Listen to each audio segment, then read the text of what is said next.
But the other thing I remember too, Mike Garza, is that I made up my own wrestler. Not only made up my own wrestler in the '90s, but I invented a whole comic book around him, and it was Lumberjack Jimmy. That was my made up wrestler.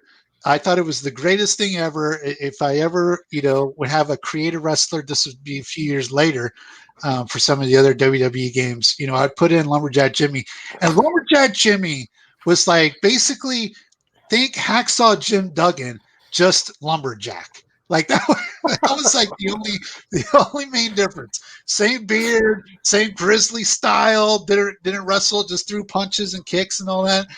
But he was a lumberjack. Do you remember Nice. Lumberjack Jimmy? Oh yeah. How that's one of those things you can never forget. Try as you may. But yeah, no, Brandon was always like the cutting edge guy when it came to like wrestling personality stuff. Like he knew what got over. It's when if you were to make a prototype wrestler, you would want him, charisma style to be, Hacksaw Jim Duggan. And while you're at it, why not slap a lumberjack gimmick on it? It's perfect. It prints money. It's perfect.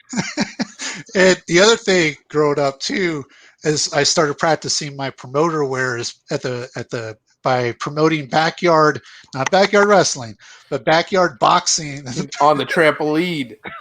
in the back of Billy's house.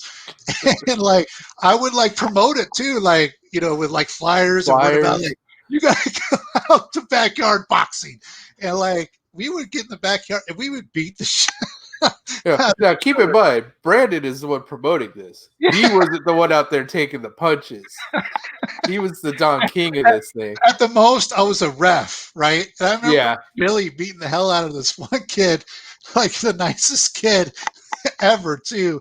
And he was just walloping him. And I'm like, all right, break it up. But I mean, that was my foray into promoting. I was like, hey, fellow kids at school, come on out for this backyard boxing event. It's gonna be epic. It was great.